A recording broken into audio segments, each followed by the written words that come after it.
Good morning, ladies. I am sorry if I was not able to record a video. There were a lot of difficulties that I encountered, and the important thing is that right now I am able to record this video on the Pre-Socratic. So, for this discussion, we will be looking at the philosophers who came before Socrates, collectively known as the Pre-Socratics. Now, before we continue to that, let us try to figure first, let us try to understand first what was the main preoccupation of the pre-Socratics. So the pre-Socratics were very much interested to know about cosmology. When you say cosmology, it is technically the study of or the understanding of what the universe is and where did it come from, and technically also to better grasp and understand where it is going. Why is that so? Remember, civilization was just newly organized during this time. And so people were trying to look for some sense of grounding. So it's important for them to know and to appreciate the facts that surround their reality. Thus, the pre-Socratics, many of them were very much interested to know what is the primary substance. Um, it is also very important to discuss why the pre-Socratics, why is Western philosophy, instead of developing in some other countries or some other place, develop in Greece. Foremost, let us try to go back to your discussions in world history. If we try to review your lesson there, you will remember that the Greek civilization, ancient civilization, was characterized by the creation of independent, self-sufficient, and self-functioning city-states. Now, one of the characteristics of the city-states is that they have a very clear, very well-established social strata. Unlike other civilizations, ancient civilizations, in which at the topmost level of the social strata is the priestly class, which technically enjoys a degree of censorship, in ancient Greece, there is no very rigid priestly class, priestly class who impose censorship. So, in other words, the ancient philosophers, the pre-Socratics, were encouraged, they were in a way led towards a deeper reflection of what they observe in nature. During this time also, the most convenient way for people to understand and appreciate how the universe works, the processes that it undergoes, the different phenomena that they observe, is by reference to mythology. For example, in order for them to know and understand why there is evil in the world, the most convenient way for them is to refer to that mythological narrative in which a woman named Pandora opened the box, which released evil in the world.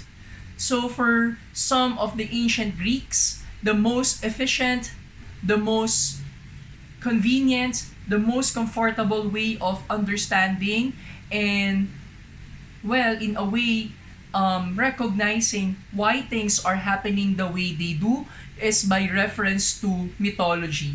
However, very interestingly, the pre-Socratic departed from it, and they were very much engaged into rationalization. And that is what made philosophy different.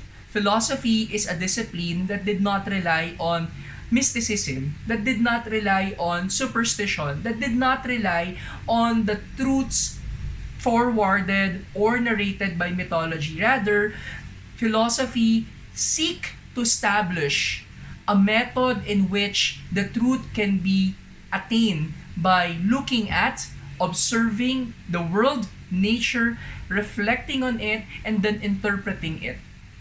So, among these pre-Socratics, the first we will be discussing are the Militians. Well, they are called Militians because they originated in the city-state of Miletus. Miletus is a city-state that is near Anatolia, which is in modern-day Turkey. Now, among the Militians, the foremost is Thales. Interestingly, Thales forwarded the idea that the primary substance that compose everything in the world is water. Why is that so? Because he says that everything is reducible to water. Um, why is this important? Of course, we know right now that it is not water, that everything is not composed mainly by water. We can say that it is important because it is a departure from the subscription to religion.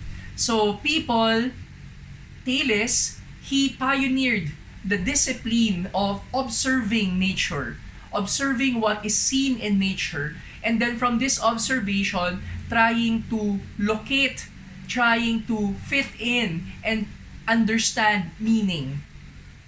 Following Thales is Anaximander. For him, the primary substance is not water.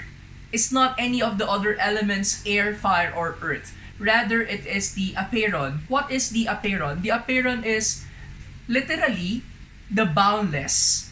Okay, meaning the boundless, we can also use another word for that, but that is not really philosophical, the formless. So in other words, there's no definite form to it. It takes the form of what is required by nature. And finally, we meet after Anaximander, Anaximenes. And for him, the primary substance is air. Why is that? Because everything, according to him, undergoes some process that will engage air. For example, from solid to gas, we see sublimation. From liquid to gas, we see evaporation. We see gas to liquid through the process of condensation. And finally, deposition from gas to solid. So technically, these three philosophers, these three pioneering philosophers, Thales, Anaximander, and Anaximenes, they talk about that one essential element that will most likely explain everything that is in the world. So collectively, we can say that they are the Monis. After the Monis, Thales, Anaximander, and Anaximenes, we meet Pythagoras. And I know very well, ladies, that you are quite familiar with him because of your discussions in math. Pythagoras technically did not just further the Pythagorean theorem. For him, the essential thing to be understood that will make us appreciate really the unity underlying reality or everything is numbers. Okay, for example, I have here one figurine of a bunny. Okay, one figurine of a bunny. I also have here one bottle of alcohol. And I also have one book. So technically, in particular, this is a book, this is a figurine of a bunny, and this is a bottle of alcohol in particular. But in general, they are all one. Meaning, even if I cannot say that the number one is only limited to a book, the number one is only limited to a figurine, the number one is limited only to a bottle. When you say one, it can mean a lot of things. One pillow, one computer, one person, one bottle, one glass. So regardless of what particular thing it connotes or it determines, the number one remains the same. Another example, when you say 100, even if it's 100 students, 100 teachers, 100 books, 100 medals, 100 cards, regardless of what is determined, 100 will always remain the same value. So for Pythagoras, instead of looking at a particular thing, water, air, apeiron, as the primary substance, for him, everything can be understood by number. And also, it's interesting to note that Pythagoras was led towards a mystical organization in which they try to see an underlying unity through music. Okay, but we will not discuss that anymore. Now, following Pythagoras is a debate between two prominent philosophers. One is Heraclitus. For him, what is essential is, what is constant in the world is change. Everything that we see in the world is changing. For example, the leaves, they grow, they dry up, and later on they wither. They cannot just remain, they cannot remain green forever. Or the human person, he is born, he grows up into a toddler, a child, later on a young adult, and then an adult, and to senility, and then he will die. He will never remain a baby. So for Heraclitus, the permanent thing in this world, the only constant thing in this world is change. And this change is best represented, but not really. He's not really furthering that it's fire that is the primary substance, but fire is illustrative of the fluidity and dynamism of change. Okay? For him also, it's very significant to note that he said, you cannot step at the same river twice. Why? Because the river continually flows. Okay. Now, in answer to that, another philosopher, Parmenides, says that change is an illusion. Dynamism is an illusion. It is not true. What is true, therefore? It is permanence. Why? Because everything we see is being. And what is being? It's existence. Now, when you say existence, it cannot be compartmentalized. It cannot be parts. It cannot be divided. When you say being, when you say reality, it is indivisible. It is one complete whole. And thus, because it is one complete whole, we can say that movement is impossible. That movement is an illusion. Further illustrating the impossibility of movement and motion is Zeno of Elea, a student of Parmenides. And in order to illustrate what he said, let us try to recall the story of the turtle and the rabbit who had a race. Now, if you can recall, in that race, the rabbit run before the turtle. And when the rabbit was in the middle of the course of the race, he stopped. Okay? And because he stopped, the turtle was able to catch him up and then eventually win the race. But according to Zeno of Elea, that's impossible because before the turtle can reach the rabbit, the turtle has to pass through first the middle of the course which the rabbit ran. And before the turtle can reach that middle, he has to reach first the middle of that middle. And before he can reach that middle of that middle, he has to reach again the middle of the middle of the middle. And it will be what? An eternity trying to figure out what is the middle of the middle of the middle. And thus we can be sure and we can say that motion is impossible. Everything that we see right now is merely an illusion because in the end, regardless of us seeing me changing into what? A grown-up man, I will continually be existing and that's unchanging. I will exist. Okay? Now, following the interesting debate between Heraclitus and Parmenides, we now encounter what we call the pluralists. Who are the pluralists? Well, they underscored that instead of just having one substance explaining everything in the world, there are several substances. Okay? Several. Many. So, among this, the foremost we will study is Anaxagoras. Who is Anaxagoras? For him, he said that everything is a mixture, and this mixture is determined by a nous. And what is nous? It's a mind. It's the mind. So, for Anaxagoras, everything is merely a composition of mixture as determined by that superior intelligence that is the mind, the nous. Now, you might want to reflect on whether or not you are alive or you are merely an imagination, a pigment of thought in the mind of one superior being. Now also, it's very interesting to know that Anaxagoras would underscore two forces, love and strife. Love that creates and strife that degenerates. Following Anaxagoras is Empedocles. And for Empedocles, it's very important to note that he just underscored everything is composed of air, water, earth, and fire.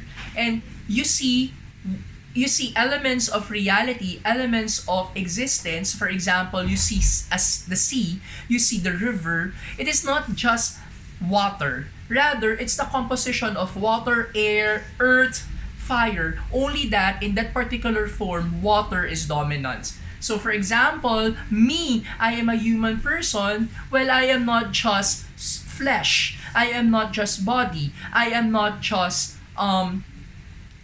muscle or tissue. I am water, air, fire, and earth. And perhaps in this particular composition, earth is most dominant. And finally, among the pluralists, we encounter Leucippus and Democritus. Leucippus and Democritus underscored that everything is composed of atoms. And of course, we are familiar what atoms are. But for Leucippus and Democritus, it is infinitesimally small materials that are created differently according to needs.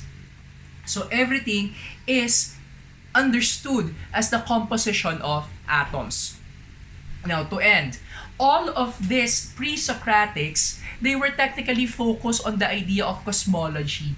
But we would want to understand what bridge the cosmological concerns of the pre-Socratics with the humanistic concern of Socrates, Plato, and those who followed them. Now, I would like to introduce to you one person, that's Protagoras. Protagoras is one of the Sophies the Sophies roamed ancient Athens. And the Sophies, they were not really, approved by Socrates because the Sophies were engaged in rhetoric. In other words, they would like people to just learn about things they think things that are convenient. In other words, the Sophies were merely into self-service education. So Protagoras, he said that man is the measure. So as early as the ancient times, as early as the time of the ancient Greeks, there is already an inclination towards subjectivity and relativism. So Protagoras, he is very much known for his concept of homo mensura. Man is the measure. Now, if man is the measure, then how must we live? What is the truth that we must subscribe to? And so those are the things that Socrates, Plato, Aristotle, and those who followed them, were engaged in and interested to answer. Thank you, ladies. That's my discussion. I hope this helps you. Bye.